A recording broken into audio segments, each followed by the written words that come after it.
Hello guys, welcome back to the Beastie room. Now we have another build video today, and this time it's the turn of the Electricians. So we done a little video a while back where we done the first fix electrics, and so everything went in, so all of that was done in before the plastering, before it got all boarded up and everything else. So we are now on the second stage of the electrics. So you would have seen that Zach has been in and plastered the whole room, and now we have waited, only taken 4 days for it to actually dry out enough for our electricians to come back in and put all the fascias on the plug sockets and bits and pieces like that, and also get us wired up into the house so we actually have power in the building. So it's really exciting stuff, because now we are literally on the brink of being able to start really cracking on. So let's go and have a look and see how they got on, and see what you think. I'll see you shortly.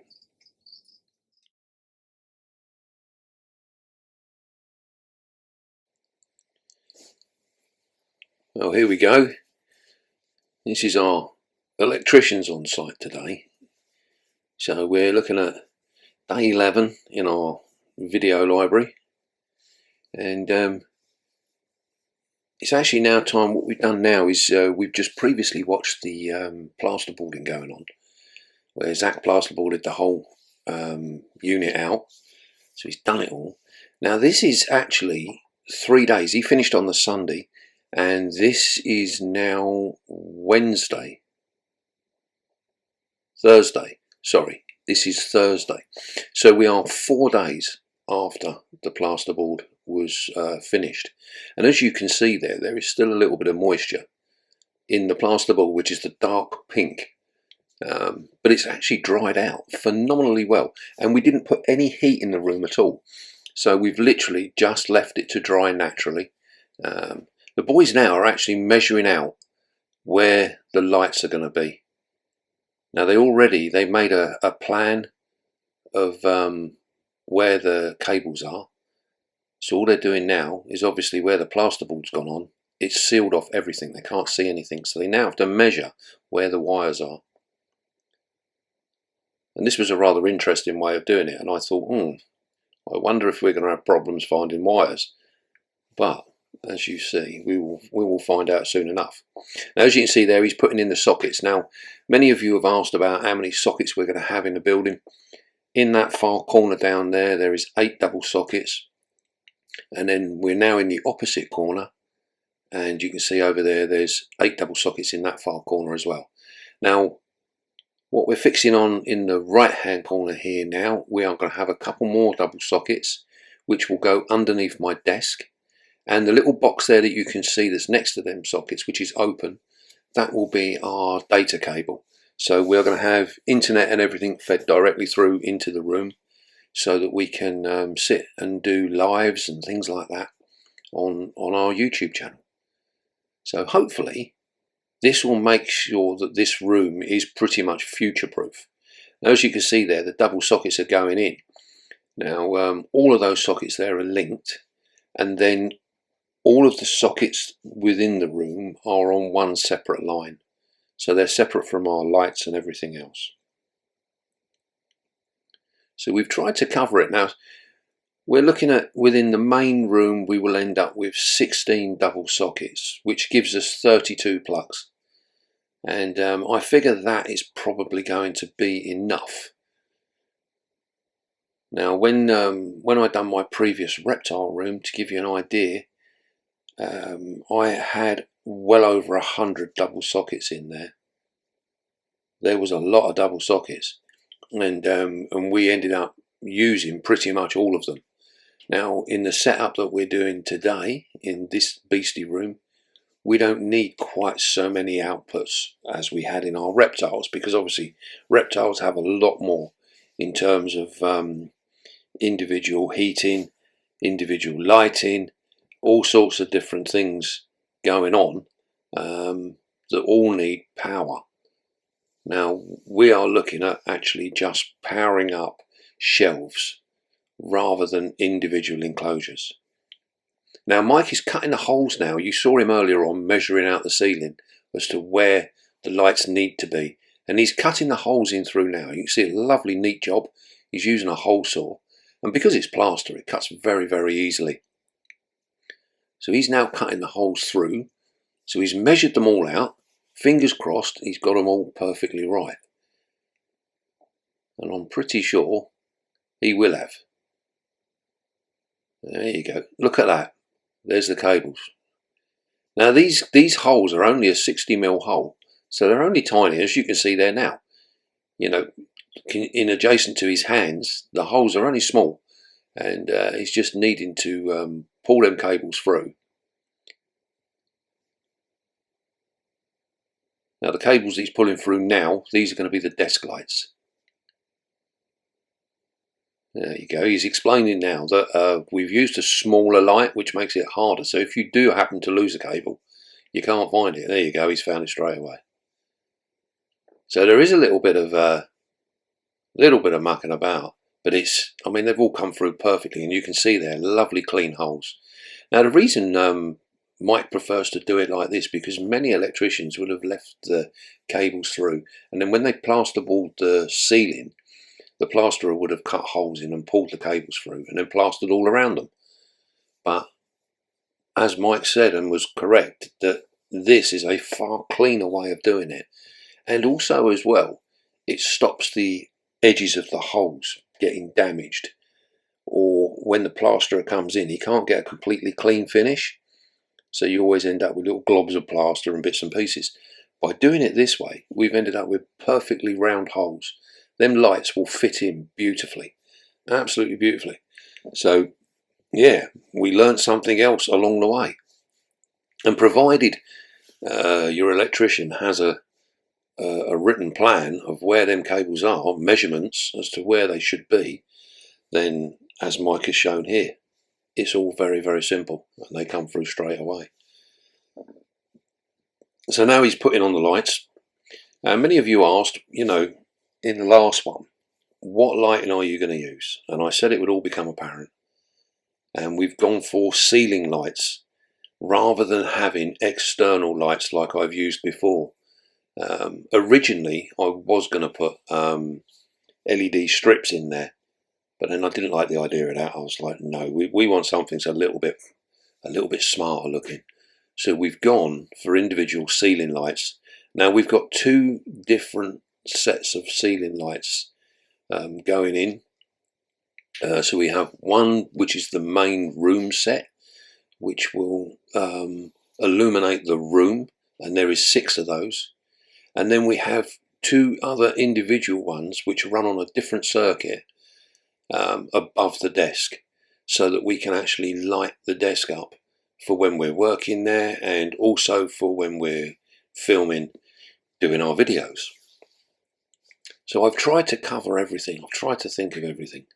I'm sure as we go along, time will only tell, but I'm sure that there will be other things that I've not thought about and that need to be done. The data cable was an interesting thing, just putting that in. It means that we can literally have internet in our room, because as we've seen with other people on YouTube, internet signal can play havoc if you're out down the bottom of the garden. So we try to eliminate that, and we will have it plugged in direct, which will make life a lot easier. So all the lights are going in now. As you can see, it doesn't actually take them very long.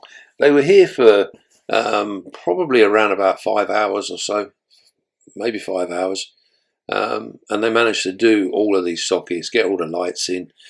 You would have seen in the previous video where they'd actually got it all prepared, all the cables were there. Now none of this is live at the moment, so it's all still dead. We're not connected to the house yet, and this is what they're going to do now. So as you can see, Mike's sitting there on the reel. That is where our fuse box is, right down there on the floor. Now again, we've been asked, why did you put the fuse box on the floor? It's a little higher than I wanted. I would have liked to have seen it a little bit lower, but it's okay where it is. We can work around it. But the reason I went for it to be on the floor is because floor space I can lose without too much of an issue. If we'd had it up in the top corner, it would have upset the look of my enclosures, and I didn't want a big hole up there. As you can see, there it is there on that bottom left hand corner. So what he's doing now is we are putting the main armour cable from the house up into the room here. Now, we didn't film any of the stuff that went on in the house because we had to have a brand new fuse box and everything because our old one was quite antiquated. So we had to have a new one to get us back up to date, really. So that was all done. And then we've run an armour cable from a separate spur from the house up into our Beastie room. So our Beastie room will in effect be on its own separate circuit. So in order so that if we have a power cut or whatever, it will still be running on its own. It won't be affected. As you can see there, Mike is now testing everything. So they've literally got the armour cable in. That's all being fed from outside. There you go. And here we have power. It was so nice to see the lights on. Now, as you'll see in the video here, all of the lights are left hanging. We've not put any of them in the ceilings or anything because we got the painters to come in. We've got to paint this room yet. And we've also got to do the flooring. So there's still work to be done. I hope you're enjoying the journey. We've got a light there that's a little bit iffy, so Mike is sorting that out. Get that back on again. Oh, here comes the boss. Take the dog back out again. My mother's up to stay. There we go. Let's get this light back in. There we are. Look at that. So we've got 6 main room lights and 2 desk lights. This is all going to look absolutely beautiful when it's done. There you go. Power is on. That's the boys pretty much finished now. That's for today's work. They've still got a lot of work to do, but everything is in tune with everything else. So you can't do everything. It all has to be done in stages. There's the dog again. Look, blimey, bloody thing. Right, and there we go. We are gone. That's the boys finished. Our next episode in a build, we will be painting and finishing the floor, getting the carpets and everything in on the floor. I'm well pleased at the moment. This is so exciting. I hope you enjoyed it.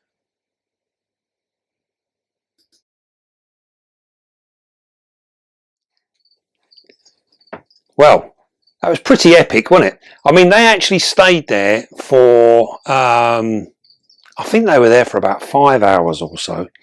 And there's some really interesting points. It's nice to see actually what they get up to and what they do. And they make it look so easy as well. And it's, I mean, I don't know about you, but electrics frightens the life out of me most of the times. I'm not keen on it at all. So to have someone in to come in and do it all was really, really cool. Now you'll notice that they put all of the sockets, fascias on. We've got our light switches on, but they've still got quite a bit of work to do. So we got the main stuff done, and then you'll see they fitted them lights. Now we've been asked so many times, what, you've got no room for lights. What are you doing about lights? You know, no power, none of this. And I said it would all become apparent. And we've gone for ceiling lights because we wanted flush fitting lights. So we had nothing poking out. As we got here, we've got probably this LED strip. And originally that was what I was going to do. I was going to put LED strips in through the building. But then it's just like, I just didn't like that idea. I wanted something a little bit, a little plusher, something a little bit neater. So we went with ceiling lights. And as you've seen there, we've got 6 ceiling lights which run through, which will operate the main room. They will actually illuminate the main room. And then we've got a couple of extra lights that we put in above the desk. So as we've got this light here above the desk shining down so we can work, also help with our videos and stuff, we've put 2 extra ceiling lights in above the desk as well. And they're on a separate circuit. So we've got them on a dimmer switch, which is just on the wall here in the room. And we've got the main lights on, they're on another dimmer switch at the other end of the room as you come in by the front door, by the main door. Now, so we can, in effect, we can change the lighting in the room to whatever we want to do, depending on what we're up to. And it also means that hopefully we can avoid some of the reflection problems that we've had in the past by being able to shut certain lights off and keep others on and things like that. And it might just, we're going to have to play around and have a little look and see how it goes. But you'll see there also the other thing, you see the guys where they were wiring in the main fuse box. Now we've been asked an awful lot about, you know, why didn't you put the fuse box up in the top corner like most people have it, top of the room? Well, we don't like to be like most people, do we? We've got to be a bit different. And I wanted it down in the bottom corner. And as we said in the video, it's a little bit higher than what I was anticipating. I wanted it a little bit lower, to be fair, but we can work around it. And the reason I wanted it down the bottom is because I didn't want it to upset the look of my enclosures by having it up on the wall. We'd have ended up with this big open space in a corner, which I didn't want. Down in the bottom, we're going to have a bit of storage down there, so it's not going to be in effect, it won't affect anything. We can keep our line of our tanks nice and neat, and as you know, we like to keep things nice and neat. So that is the idea of that, which is, it's so cool because it's going to get us out of this absolute chaos in this room. I hate this room, so I'm really looking forward to getting in there. And with the electricians being done now, we are one step closer. Now they've still got you saw there that they've wired into the house, so we've actually run an armoured cable from our Beastie room back to the house. That sits on a separate spur, which means that if we knock stuff out in the house, it won't affect our Beastie room, and vice versa. They'll be on a separate thing. So that's hopefully future-proofed that. And what else did we do? So they brought all the power into the thing, and you saw it at the end there where they switched on and we ended up with all our room lights on and everything else. So we've now got all of that. What they've got to do now is we still need to run power from this room to another shed, which is going to be our roach shed, and then we can literally finish up. We're also going to run a data cable from the house, and we are going to have internet directly fed into our Beastie room. And as we said in the video, we've seen this, and this is what gave us the thought. We've seen this in many other YouTube channels and bits and pieces where people do stuff where their rooms are at the bottom of the garden, and they're relying on the Wi-Fi on their phones or their computers to pick up from the house, and it creates merry hell. We had it actually in our last place when we were in the flat, from where our router was in the living room to the furthest point where my Beastie room was, it used to jump in and out, and we ended up having to hardwire from one room to the other because we couldn't rely on the Wi-Fi. It didn't work. So we've decided this time we are going to have a point down there, so it will be fed directly, and we should be able to do lives and things like that from the room, which will hopefully enhance everything else that we're doing. So yeah, it's all kicking off. The next stage now is to get the painters in. So we need to get in and we need to decorate now. And once we've got some paint on the walls, we can then look at doing the skirting boards and the flooring. And then once we've got to that stage, I can be let loose in there to put all my racking up, do my bench. Yeah, yeah, that's where it all falls apart, is when I'm let loose. So the professionals have done their part. Now it's bodge job. Dave is going to be in there and he's going to have a crack himself. Not bodge job. Not bodge job. Thank you. Good job. Thank you, my love. Thank you. So we are going to rack out. We're going to rack it out very similar to how we've done previous rooms, and that's really because we've looked at different systems, and that is the most flexible for us for what we want to do. But it's not going to be done the same as the other rooms. The racking will be the same, but our enclosures are going to be very, very different, and we're going to hopefully work out on a completely different scale. So that's all to come in the future. So yeah, I think. Don't pull me up on my English now, because I think. You may think. You may think. Yes.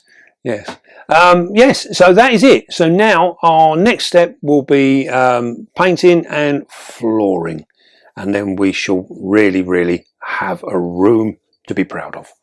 So I hope you enjoyed that little update, and until next time, don't forget, be calm, be gentle, and love your spider. And I'll see you all soon, guys.